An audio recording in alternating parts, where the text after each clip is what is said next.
在开始这部影片前，请您先回答一个问题：您今年几岁呢？若是1986年后出生，那么恭喜您，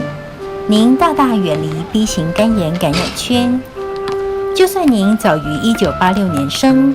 也不用太过担心，因为有一群人一直默默地在你我身后守护。肝若好，人生是彩色的；肝若不好，人生是黑白的。这不仅是广告词，更是事实。半个世纪以前，肝病被称为台湾的国病，肝癌肝硬化长期占据10大死因排行榜，而肝癌更是蝉联榜首10数年。这在一般人眼里觉得恐怖至极，对立志消除台湾国病为己任的宋瑞楼来说，更是一阵阵的揪心。第一我们医师是为了病人服务存在的，为了病人存在的，所以病人的问题我一定要解决它。另外一个我很感谢这件事情，我不晓得的事情呢，一定要这样解决它，不能说放下去。因为我们只目的要做研究的目的为了病人存在的，所以为什么呢？我一开始有讲嘛，我碰到很多的肝癌的病人、肝硬化病人，所以我觉得，我应该想办法去解决它。为了解决这个，我们已经找到了，知道说这个原因在哪里，找到医文所以你一定要解决它，不能解决你还不去找的话，你不会做良医的。医师一定要找病人的痛苦嘛，要找他的问题，那怎么去解决它？这是我要做的，不是这样做的话，我不做医师的。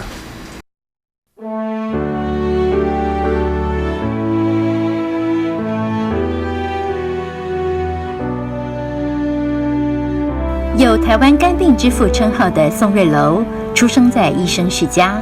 从小耳濡目染，埋下他学医的种子。而父亲的视病如亲，更成为宋瑞楼学习的典范。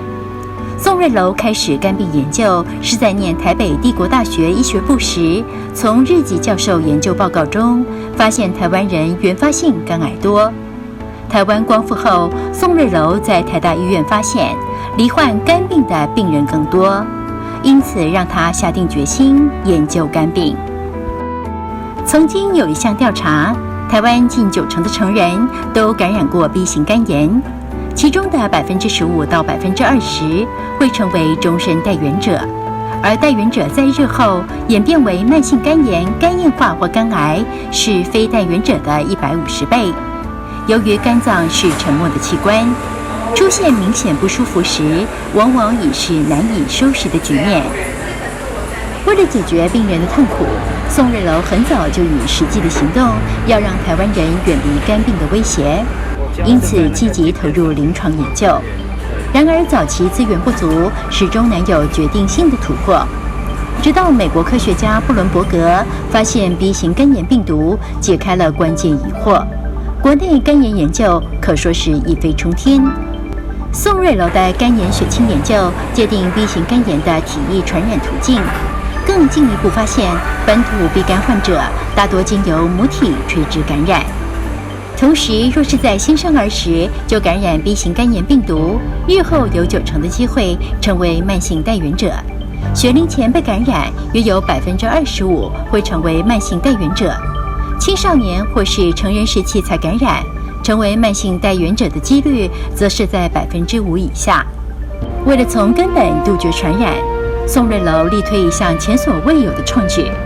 让刚出生的新生儿注射 B 型肝炎疫苗，并且要扩及全国。如此大胆的计划，让他面临前所未有的挑战。那最常被批评的就是说，为什么我们这个事情要在新生儿去做？你一般人跟医界都一样嘛，新生儿是最弱的、最脆弱的，那为什么你要再去给他们打这些东西？那理由就是因为妈妈传小孩，你如果不在这个时候做的时候呢，都太晚。可是外面人不一定懂这个东西啊，所以就会批评说这些推行这个人就是为了自己要求名，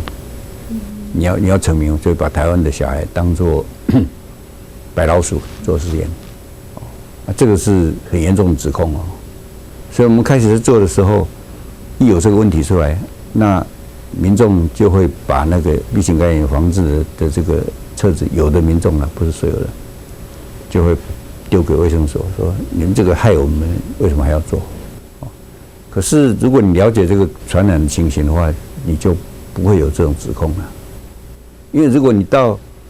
成人才做的话，他就已经变带原者，根本没有这个目的不一样，那这个就相当的说明了啊。当时我们一天到晚在说明。其实新生儿全面施打疫苗的想法可不是一项草率的决定，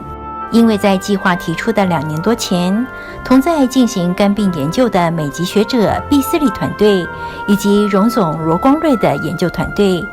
分别针对母体是带原者的高危险群新生儿进行预防注射，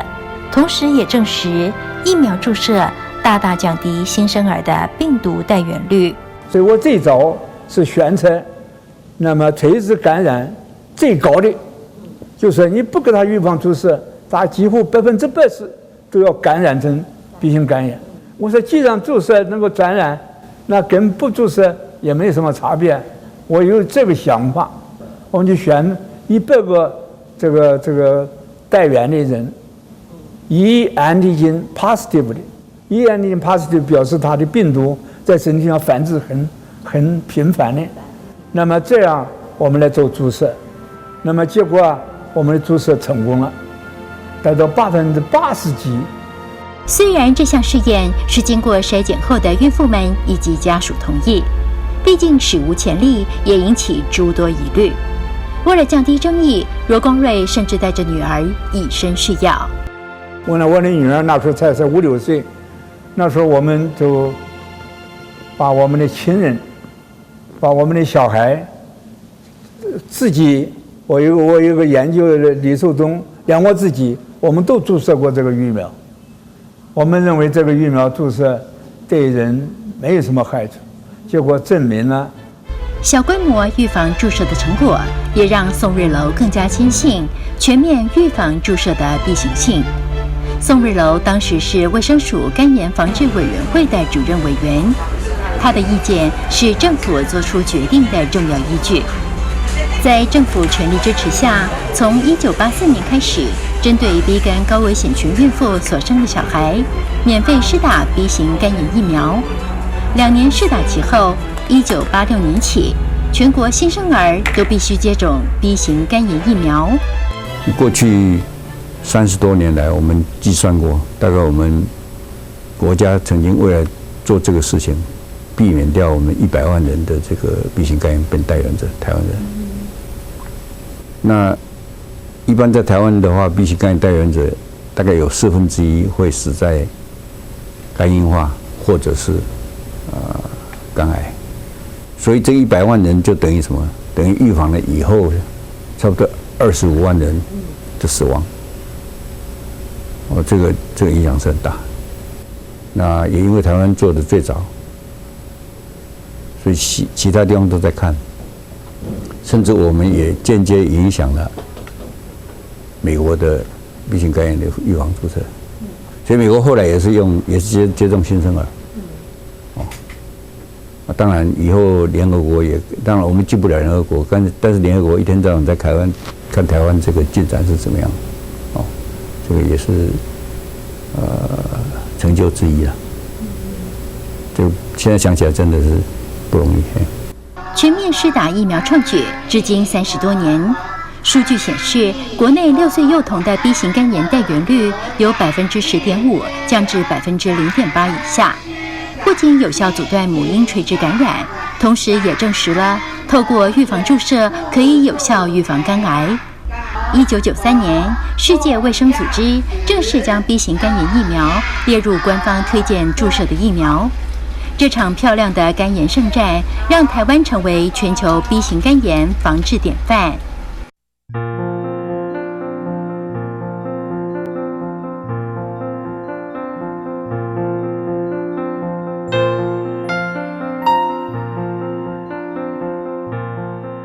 前圣战是一场团体战的成功，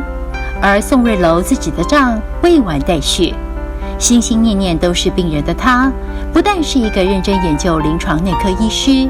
更是一个不断学习新知与教导学生的老师。他当然说他有肝硬化，为什么？他 HCV 可以哦，他就有做。什么时候去照超音波？什么时候？不，为什么要做超音波呢？因为他之前就是自从他发现了 HCV 之后，好像就有每隔一阵子有追踪。你说以前就发现 HCV， 因为他发现 HCV，就是那个黑怕他。以后做，他说追踪，我根本都不了解。在追踪中间到底发生什么事情？那应该我来追踪的话，我用 history 问病史了。那个时候肚子是怎么样？不要紧，你就是想，他说肚子胀，他有新型肝炎，那会不会？你刚才说会不会肝硬化？那胀的话，表示说里面不是因为有库存，那你就会看到他的，一看就知道肚子鼓鼓的嘛，对不对？我没注意他的记录，所以这样子我们学不到，好不好？你自己要想嘛，哦，肚子已经鼓鼓才对了，你就看那个医师他怎么报告。尽管学生总是接不上他的提问，宋瑞楼却丝毫不会感到不耐，也不会有任何责备的话，仍是不厌其烦，慢慢地解释他所看到的病理现象。他希望每个准医生们都能建立医生是为病人而存在，以病人为师的观念，如此才能够真正了解病人的痛苦以及病人的需要。不要忘记，第一个重要的是history问病史。问病是不是要了解他发生的病是哪一种病的可能性？70%的机会。症状，一定有 time of onset， 他发症状的一个开始是哪一天、哪一月、哪一天的几点钟？不是说背，会这样，要思考为什么会这样，为什么痛，为什么会不痛，为什么会发展出来，病因是什么？要学这个，所以你们要用脑筋，你不用脑筋的话，一点都没有用，自动要找问题，然后问题要解决它。当然，他在台大这个教学是很严格处理，我就知道，我一个朋友告诉我，他南部有一个同学是我姐夫的学生，一直有1-2年，为了我姐夫这一关过不了，不能毕业，而他的家人又急着孩子赶快做医生，这个结果，这个家长也亲自来，好像来收请。我姐夫就说，我现在让他毕业，等于放他去杀人，不可以，他认为要通过他这一关，一定要够一个水准。他才放心让他们出去，这是很讲原则，有时候不讲情面非常重视医学教育的宋瑞楼，早期在年轻医师心中有着闻风丧胆般的地位。得意门生之一的廖运范回忆还是医学生时对宋教授的印象，他形容宋瑞楼每周1次的巡房教学，就像强烈台风来袭。虽然他从不骂人，但是每针对病情及研究结果，由浅而深，不断抛出问题，让多数学生招架不住，被电得体无完肤。到5年级我们第一次就开始穿上白的衣服，要到病房去。那最有名的是，他每星期四，我们在轮到内科的时候，他每星期四早上，他会到这个病房，叫做世溪病房，旧的台大医院旧的世溪病房，教学会诊。哦，那前一天就紧张得不得了，因为上面的医生说好好准备，明天宋教授要来病房会诊，所以你病历要整理好，那每一个病历要记住，所以你跟你有关的病历要记住。之所以要提醒记好相关病例，因为宋瑞楼会问，而且会问得很仔细。比方我提到说，比方我讲说，哎呀，这个病人黄疸蛮厉害的。他说，哎，好，等一下，蛮厉害。他的那个抽血检查黄疸指数是多少？那我说2.5，比方说哈。他说好，那你告诉我，这叫蛮厉害。一点点厉害是多少？很厉害的时候，这个指数是多少？哇，这个如雷贯耳。我从来没有想过这个事情，因为黄疸就黄疸的嘛，所以就一级问上去，他就知道说，哎，你们这些人到底对你照顾的病人你了解了多少？你上面的应该比你清楚嘛，你的上面一级又还比你清楚啊，应该是这样，所以一路问上去。所以你想想看，这里面有教了太多东西。每每被老师问到全身发抖，但学生们都知道，宋瑞楼是在告诉他们，问诊不只是问诊，只有清楚知道病人的问题，才能对症下药，才能做到解决病人的痛苦。他启发式的教学有助学生奠定扎实基础，跟宋瑞楼做研究更是艰巨挑战。他要你做，但不会告诉你怎么做，只在适当时机点出关键问题，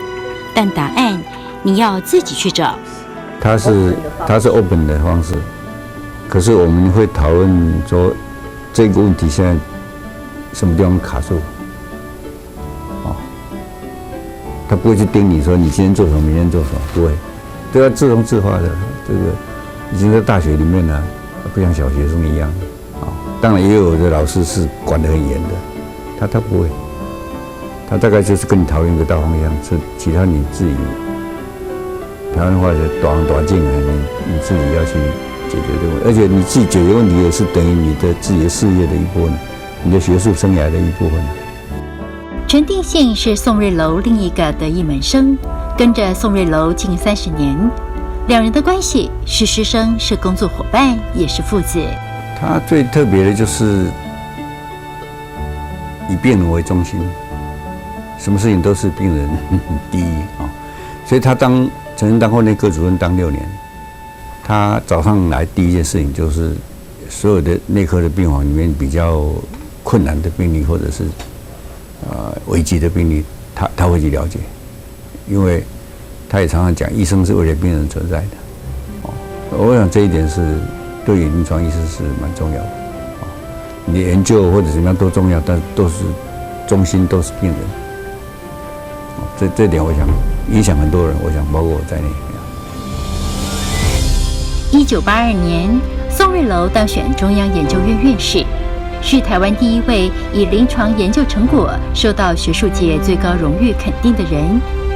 他的弟子陈定信、廖运范分别在1992年及2000年因研究肝病成就杰出而当选院士。师生3人党因台湾本土肝病研究而扬名国际，是台湾临床医学界的美谈。即使陈定信、廖运范都已经是国际知名的肝病研究权威，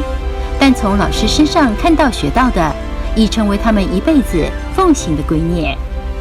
我想他的那个对于学术的，还有对病人为中心的这个热忱，我们一定要记得。不要一天到晚只发表几篇论文什么东西，你到底是你研究解决病人什么问题？这个一定要放在脑子里面。第二个，一定要传承，要把第二代要教好。你看到我的态度，其实我一路都学宋教授。我在这边我也有像他那样的那个教学会诊，我也有做这样的教学，每个礼拜2的上午，所以我前面我每年都拿最佳老教师奖。宋瑞楼花了大半辈子研究肝病，治疗肝病病人，然而他也清楚知道，要消灭国病，治疗与研究仍是不够的。国人普遍对肝病常识缺乏，要解决这个问题，应该要积极走入人群，推广肝病预防的观念。肝病防治基金会就在这样的理念下成立了。所以我们当第一线的临床医师就会感受到说，我们假如只有在诊间里面次次等病人来求医，应该是不够的。因为我们台湾的病人那么多，他们大部分都是无辜的，因为没有人教他们如何保肝，如何是知道自己的肝好不好。我们一般人都是等到肝病末期，肚子大了，脸瘦下去，眼睛黄了才找医生，这时候都来不及。所以我们跟宋教授就有深深的感触，说要把病人如何让他们有正确的知识，这个就是要走出诊间，利用社会的爱心力量，大家的力量，把正确的保肝知识传播出去。开玩笑称自己是宋瑞楼关门弟子的许金川，自今承袭宋瑞楼的精神，镇守肝病防治基金会，站在教育民众保肝常识的第一线。肝病基金会如今规模可观，是国人心中好心肝的守护天使，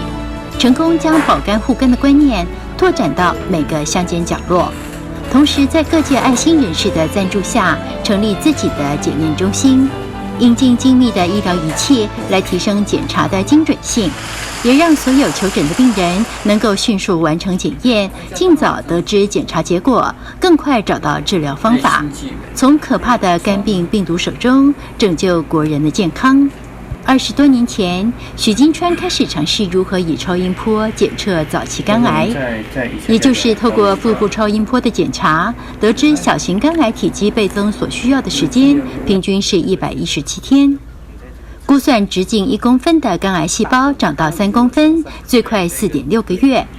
这就是目前普遍采用每4到6个月筛检一次的由来。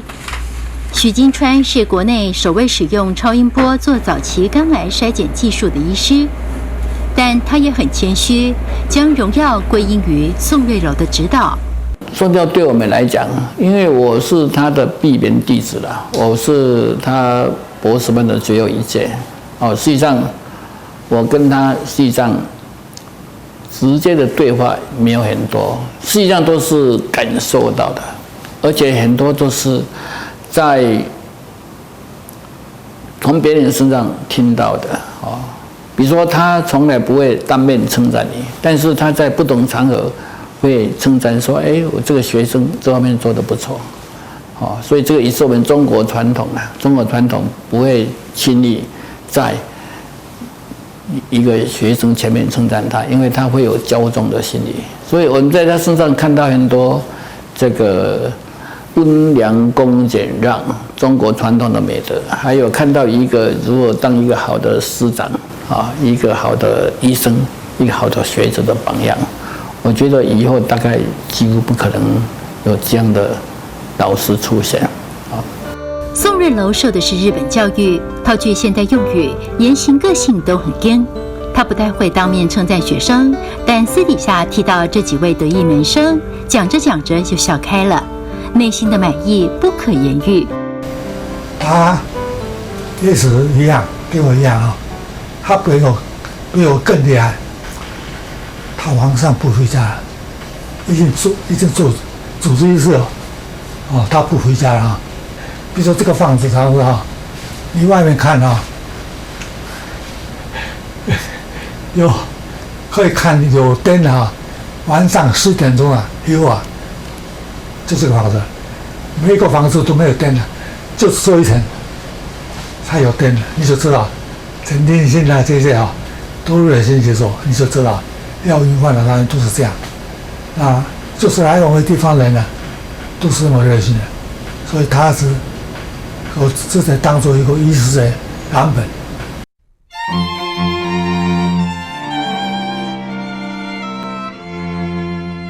2015年，前男子团体可米小子成员之一的安君菜，因为肝癌离开人世，短短31岁的生命画下句点，令人不胜唏嘘。有媒体报道，安钧璨原本就是 B 型肝炎带源者，有肝硬化的病史。2013年被诊断出罹患肝癌，经过治疗，病情也获得控制，却在2年后突然复发，最后不敌病魔摧残。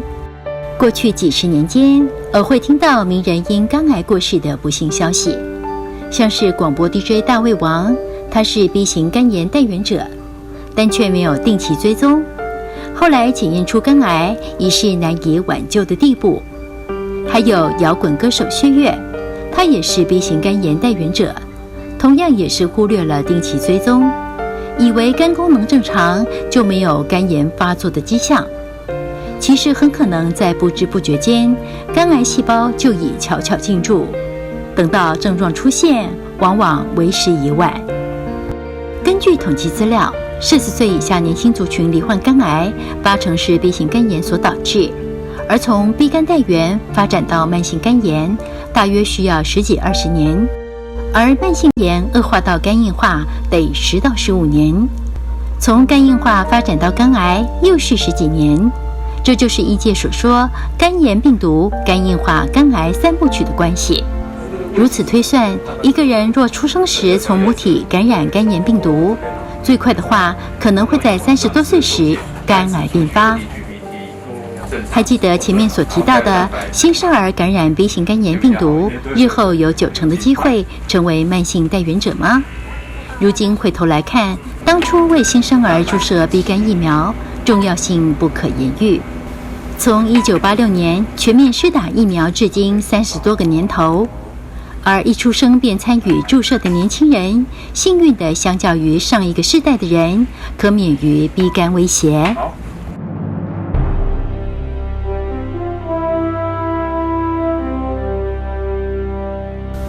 宋瑞楼70岁，从台大医院退休后，受邀到孙逸仙致癌中心，现在的核心医院担任院长。在接下来的20多年，他将长久以来心中理想医院的蓝图落实在核心医院。有第一样事情我做得很对的，就是去请宋教授，因为我们志同道合，他又是我的长辈。那在台湾有他的做法，那我是有点不了解台湾，所以可能会得罪一些人，所以我就去请宋教授说，你可不可以考虑出来做？那时候他退休了。刚开始的时候，宋院长说他要好好考虑一下，因为他觉得说这个重担很重，不过经过我们黄院长这样几次的沟通以后，他觉得，孙逸仙医院毕竟是一个他可以，说不定可以把他的理念能够实现的地方。因为我们院长告诉他说，医院是一个走小而美的，他非常注意跟病人之间的一些关系，那医师要好好照顾病人，可能这些理念慢慢打动院长的心，那所以他后来觉得说，在有生之年，说不定能够为这个社会有一些贡献，也是很好的一件事情。所以经过几次以后，他也接受了。那宋教授跟我2个人宗旨是100%契合，所以这方面就不可能有相反的意见。但是我们的 character 是不太一样，他是很温和，那个时代又在政权控制思想行为的时代。很小心，他说他在台大60年了，很多事情他不能做，他一一跟我讲。他说幸亏后面来这里，在我们并肩作战的过程当中，把他想要做的事情做出来，所以我才说这家医院的精神是他的精神。宋瑞楼与黄达夫建立的核心传统中，最特别的就是每天早上的晨会。不同于其他医院，这里的晨会是所有科别部门一起参加。Consensus on in our institution, or we can have consensus on in the future. 宋瑞楼还在的时候，几乎天天出席。他总是坐在最后一排，专心聆听每一个人的发言，有时候还会突然闹失踪。听病史听完了以后，他觉得这个有奇怪，有时候他就不见了，为什么？他跑去病房，亲自去问那个病人，说你这个怎么样？回来以后就讲不对，你们弄错了，你们没有好好问病人，这个是怎么样，这个是怎么样，这样。宋教授的亲身参与，他做最好的示范。你看他这样子跑出去又跑进来，然后他会讲，所以让大家知道说，连这么德高望重的、这么上了年纪的人，他对医学的热情还是这个样子。那我们有什么好这个讲说我们这个太累、太忙、可以偷懒？他不会，那我们只有惭愧。随时也提醒我们在看病人的时候，不要先入为主，不要用固有的制式的框架，直接把一个疾病框到病人身上，可能要从病人的表现回来推测这个病人可能的问题。这是我觉得从他身上学到医学部分非常重要的一件事情。病史如果有人要问，可以再问一下，那可以加上一些 physical examination。那个腹部 P 就没有听bone sound， 像是去找 metallic 外科检查 breast sound。所以他会提醒我们说，你们会是知识的巨人，但是你们要很小心，不要成为个性的侏儒。好，那他认为我们可以很仔细的去贴近观察宋教授的言行。哈，他认为宋教授是学养俱佳的学者。好，不仅仅是知识的巨人，他其实个性上也是一个巨人，是让我们可以好好学习。从来不摆架子，这是让我觉得，做到这么高的位置了啊，能够有这么谦虚的一个态度，让我真的觉得非常的敬佩啊。有些时候，其实在相处的时候，因为那时候地方小嘛，哈，常常会见到面，所以我觉得他就跟我们像朋友一样。那给我印象非常非常深刻的是，他从来不麻烦别人。经过我就会抢他。经过哪里？大厅。宋瑞楼贵为院长，却毫无架子，让许多医护人员既感动又钦佩。还有那超强烈的使命感，将医疗现状的所有缺失都揽在自己身上，让他鬼门关都不知道来回了多少次。他经常都怪说，这个医疗界之所以沦落到这种程度哈，他是一个以长辈或以先进的这种立场来看的话，其实他要负最大的责任。以日本的精神呢，这早就应该切腹了，切腹不止一次，可能每看到一个不如意的，他就要切腹一次，应该切好几百次。所以我们就给宋教授要送他一把可以伸缩的刀，他切了，可是刀缩进去了，就没有送。可是有跟他讲，他笑得一塌糊涂。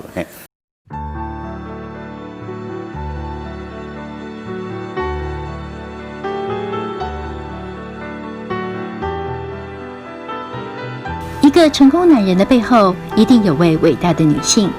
受日本教育的宋瑞楼，每次出门必定西装笔挺，就算穿着一身白袍，露出来的领带部分也不能歪。而打理他帅气的门面，正是节力超过一甲子的妻子吴芳英。这都是妈妈准备的，她会帮他，就是说叫他要穿什么衣服啊，因为她自己很爱漂亮嘛，所以她也要她先生漂亮一点。她会那个衬衫呢，一定是要烫得挺挺的，那衣服也要她帮他配，还有领带。然后我最记得她出去呢，走到电梯那边，他还要追着去帮他拉领带、拉衣服，然后要出门之前，他要帮他擦鞋子。他跟我说，这是太太应该要做的。宋瑞楼与吴芳英都是出生医生世家，双方的父母认识，直接定下婚事。两人没见过几次面就结婚。那年宋瑞楼30，吴芳英才18岁。所以我儿子有问过公公，你跟他差那么多岁，在我们算是3个 generation gap，OK？ 他说你为什么会喜欢他？那公公说，因为我带他去吃西餐，他没有吃过，所以他就嫁给我。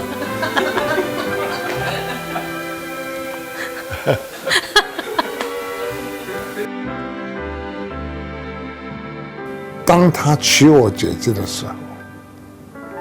我父亲就希望他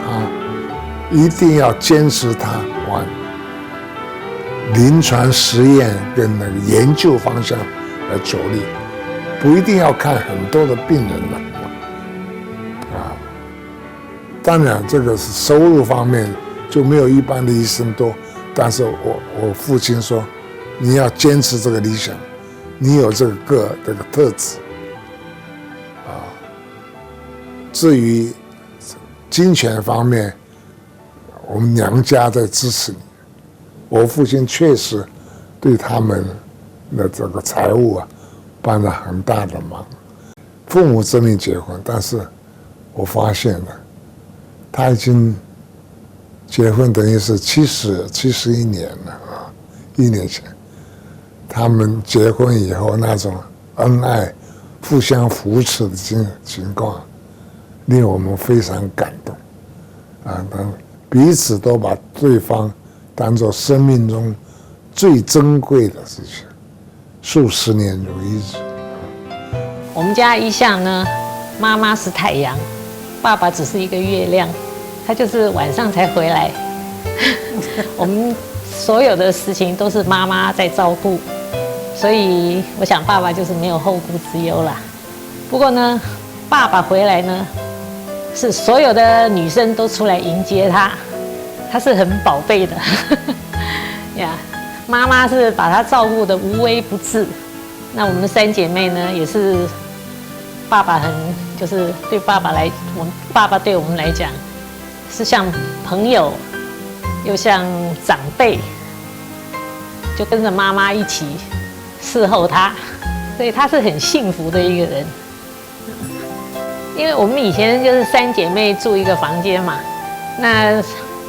我妈妈常常我们在念书的时候就会跑进来跟我们聊天啊什么。等一下我爸爸就会来了，他说：“哎，你不要吵他们念书啊。”其实他是想要进来加入一份，也跟我们聊聊啊这样子。吴伯雄回想起当年从桃园北上念高中，借住在姐姐姐夫家，亲眼见到宋瑞楼认真执着的程度，比要挤入大学窄门的他还猛。附中毕业要读大学，读大学总是有一点要做补习的工作啊，或者晚上都读，但是我每一次大概都是11点读到11点才睡觉，但是经常看到他的房间的灯光还亮了。我觉得比要考大学的我还用功啊！有时候他看着一个幻灯啊，看了一张照片，他一直在看，一看半小时。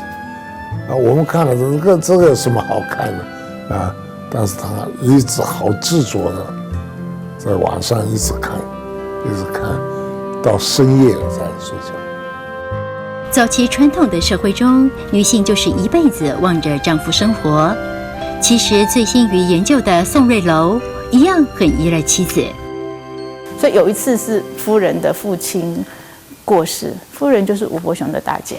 过世，然后那个是本来是另外一件事情。那因为在亚洲好像有个重要的消化系肝胆肠胃科的重要学会，那宋教授应该是类似理事长级的，可是他那次没有办法出门，听说是因为他的太太没有办法随行来照顾他，因为他们那个年代的人，他的全部精力都花在医学教育，整天都在医院里面服务病人、教导学生。所以老实说，家里的一些细琐的事情，我想包括他的3餐，或是就是他没办法自己打理。所以他如果太太不能陪他出门，他就不能出门。2013年，宋瑞楼过世，吴伯雄担心姐姐太过伤心，特别做了一个半身的铜像放在家里。每天吴芳英都会跟铜像说说话。我差不多每天都有报告了，当天发就是这个铜像当天发生的事情那些，所以很想那个，就是看到他的话，想问他。你过得好不好？只有这样。当初请人雕塑铜像时，还发生一个小插曲，让人感到冥冥之中，宋瑞楼一直都在。那个做出来的那位艺术家，他做出来的铜像呢，好像不是很像，就是没有他的那种笑容啊，还有他的慈祥的感觉啦。所以我们就拿了一张照片，跟他说我们心目中的爸爸是这个样子。我就拿着 iPad， 他就站在他前面，他就这样子一直改。我们大概从早上一直待到下午4点哈，就一直就他的感觉就出来了啦。那我是在想，是不是我们这些人就因为像小琴他们都跟爸爸很熟啦，他大概就有这种感觉出来，大概是这样子。哦，他有讲，嘿，站在那边每天这样站着会不会累啊？哦，还有刚开始的时候大家都去摸他嘛，他就说，哎呦，这他会不会就是觉得，哎呀，这么多人来摸他，他真的把他当做一个真活的啦。他每天早上起来，他站在这里跟他早安。晚上要睡觉之前也跟他晚安，然后稀稀疏疏讲了一大堆，是这样子。那他们本来一起在这么多年一起的时候，就是很多话讲。我是没有听到，但是我猜了哈，可能会跟我姐夫说，假如还有来世，我们一定还要在一起。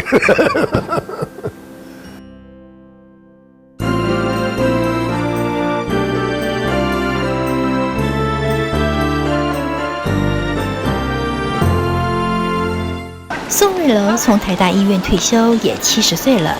可以安养天年，含饴弄孙。他却毅然决然投入另一个战场，只因不想放弃任何一个可以改善台湾医疗品质的机会。他一切为病人的精神与坚持，更深深影响每一位同样怀着理想投入这领域的医护后辈。我就从他身上不但学习到了他的知识，我也学习到他的精神。这个是让我在工作职场上面的这个态度，其实20年前的我和今天的我当然会有点不一样，但是在学习的态度上面，我觉得我并没有改变。那这个也是我觉得他对我其实很大的一个影响。我对他是蛮感念的。那我也还蛮开心，就是说，在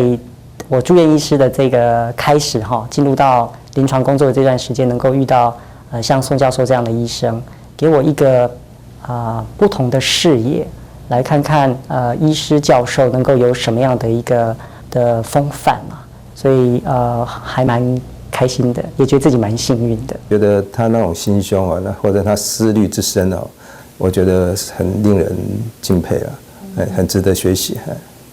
他对于一个问题，当他不能了解的时候，他会一直问下去，不是他要考你，是他也不一定懂，但是他会问。后来才发现说，他这个求真的精神，所以让他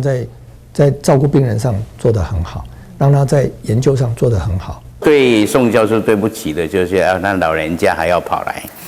如果他很安心的话，或许他都不用来了哦，他就在家享清福了。可是他有时候想到什么事情，要赶快来这里再看一下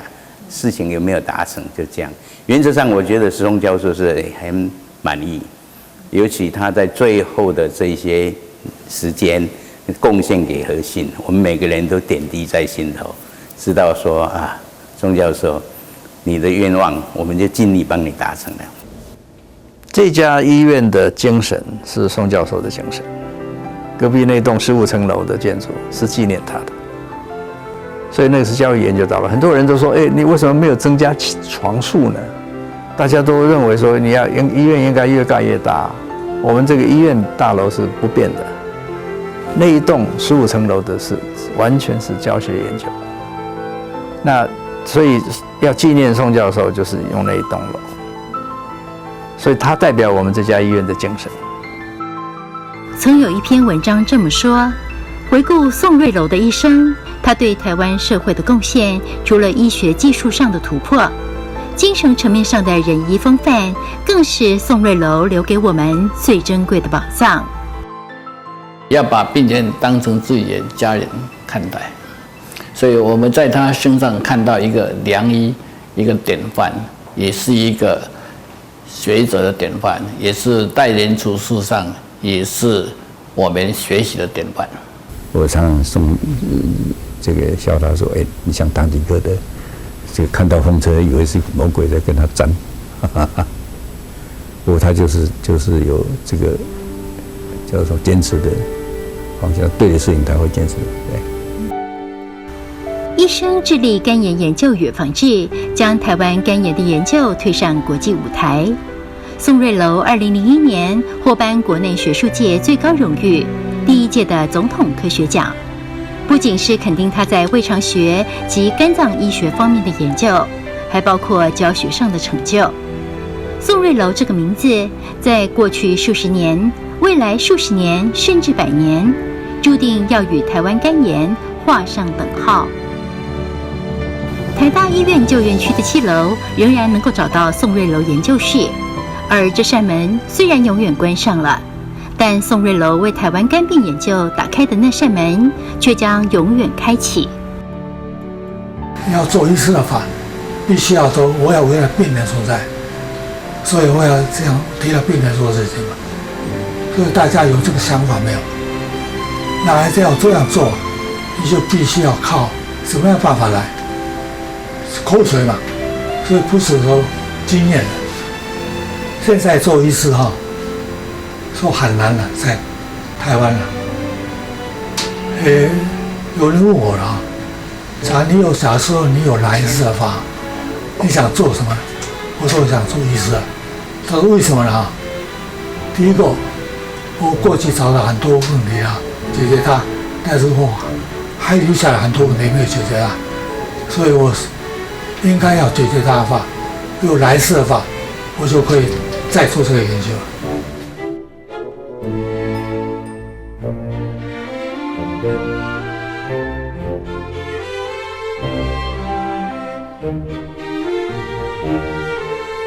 Thank you.